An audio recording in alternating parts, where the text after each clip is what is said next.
Donc maintenant qu'on a lancé notre conteneur, on va pouvoir développer à l'intérieur. Alors, évidemment que l'idée de base de Docker, c'est pas forcément de travailler de cette manière-là, mais vous allez voir qu'en fait, c'est assez pratique pour nous les développeurs. Il y a d'autres options qui vont nous permettre de développer à partir du système hôte et ainsi de suite, mais disons qu'à partir du moment où on a un système isolé, pourquoi ne pas en profiter? Et en plus, notre IDE va nous permettre de pouvoir directement développer à l'intérieur du conteneur. C'est-à-dire qu'on ne s'embête pas, on est dedans, on se connecte à l'intérieur et on fait notre travail du coup dedans. En lançant VS Code, vous avez une liste de plugins et vous avez notamment en fait ce plugin-là qui s'appelle Remote ici.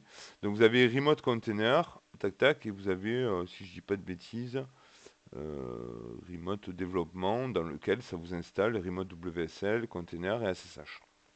Donc vous avez cet outil-là qui vous permet notamment d'accéder à un Remote Container du coup ici que vous pouvez installer. Alors Remote Container vous permet d'avoir une petite zone en bas à gauche là, hein, qui va vous permettre de pouvoir vous connecter. Si vous cliquez dessus, vous pouvez vous attacher en fait à un conteneur existant et vous sélectionnez le conteneur qui est en train de tourner. Vous vous pluguez dessus et vous arrivez du coup à l'intérieur de votre conteneur comme moi actuellement. Ensuite, à partir du moment où vous êtes dans le conteneur, maintenant vous pouvez faire tout ce que vous voulez. Le conteneur tourne, il est en train de travailler correctement et donc à partir de là, on a la possibilité d'ouvrir un terminal à l'intérieur de ce conteneur ici. Et comme vous pouvez le voir, en fait, je suis à l'intérieur de mon conteneur dans le dossier htdocs d'Apache 2. En gros, je suis dans le dossier dans lequel, comme vous pouvez le voir ici, j'ai le code HTML que me renvoie le serveur quand j'essaie de taper dedans. Ce que je vais faire en fait ici, c'est que je vais tout simplement changer le message. Je vais tout simplement changer le message ici que va me renvoyer le serveur, donc le fichier index.html. Je vais revenir en fait sur le terminal ici et je vais tout simplement réémettre une requête. Du coup, à l'extérieur de mon conteneur, je suis dans mon terminal qui est lancé donc sur Kali, qui est sur mon système hôte. J'émets une requête sur mon conteneur.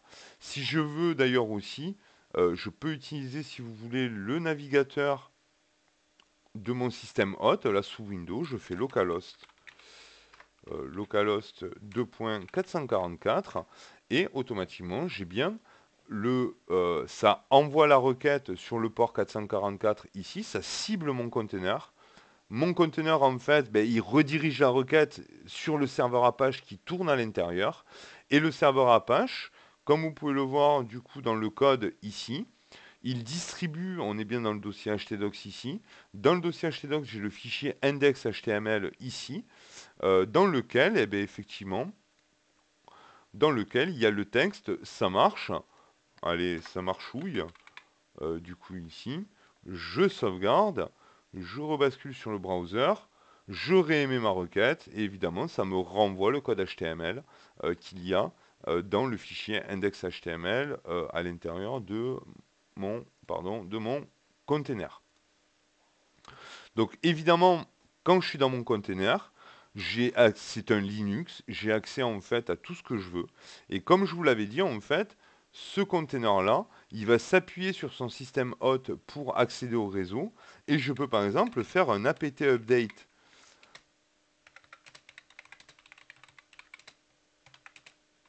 par exemple, et installer Git, par exemple ici. Donc automatiquement, ça va s'appuyer comment ça s'appelle, sur le système hôte pour accéder au réseau, télécharger ce qu'il a besoin de télécharger. Bon, là, voilà, il est en train de. Voilà, je télécharge 96 mégas de data, mais c'est pas grave. Mais comme on peut le voir, on a accès à un Linux directement. En fait, ce container-là est un Linux. On télécharge, on met ce qu'on veut. Et à partir de là, ben, on fait ce qu'on veut. Alors, le seul truc auquel on n'a pas accès, c'est effectivement à l'interface graphique. Donc, rentrer dans le conteneur ici et faire des opérations, vous ne pourrez les faire qu'avec le terminal. Mais maintenant, par exemple, je crois que c'est git-v pour la version de Git, peut-être, non, c'est -version, du coup ici. Et par exemple, pour Git, voilà, maintenant, Git est installé. Hein. Si j'ai besoin d'installer un programme, eh ben, je l'installe comme j'installerai un programme sur n'importe quel bécane Linux. Et ce qui est intéressant, par exemple ici, j'ai un serveur web tout prêt. Alors je peux le configurer comme je configurais n'importe quel serveur web. Il est à l'intérieur du conteneur. Mais le seul truc, c'est que pour y accéder maintenant de l'extérieur, il va falloir passer effectivement par, alors c'est ce qui était configuré ici, par le port 444 ici. Donc on tape sur le 444. Alors le conteneur est disponible sur toutes les interfaces réseau. C'est pour ça que je peux accéder au conteneur à travers le localhost, mais pour l'instant je ne fais pas de sécurité. Donc pour l'instant, par défaut le conteneur il est disponible du moment que vous requêtez sur le port 444, il est accessible par tout le monde et chaque requête qui arrivera sur le port 444 sera redirigée, dans notre cas à nous, sur le port 80. Et donc à partir de là, on a notre conteneur, VS Code nous permet de nous connecter dessus, on peut installer maintenant avec VS Code, on va pouvoir installer d'ailleurs ici, on peut le voir à cet endroit-là. Si par exemple j'ai envie d'installer, moi je sais pas, je vais voir ce qu'on peut installer pour le HTML. On peut, voilà par exemple ici, j'ai JS, CSS, HTML formateur et je peux installer les extensions directement dans le conteneur et uniquement dans le conteneur.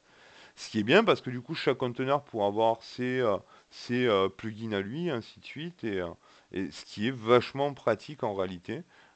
Du coup ici, donc on pourra faire des installs et installer dans chaque conteneur les différents plugins que l'on veut activer ou pas dans ces conteneurs. Donc évidemment ici on est sur du code HTML, je pourrais très bien faire un truc du style HTML5 avec du title, hello à tous, hop, n'importe quoi, hello à tous, et bienvenido tutti. Ce qu'il y a, pardon. Et bienvenido tutti. Et du coup, si on retourne sur le browser, pam, on émet la requête et on a bien notre truc. Si vous voyez bien en fait le titre de document, ici c'est le titre qu'on peut retrouver effectivement dans code ici, hein, de document ici, enfin bref.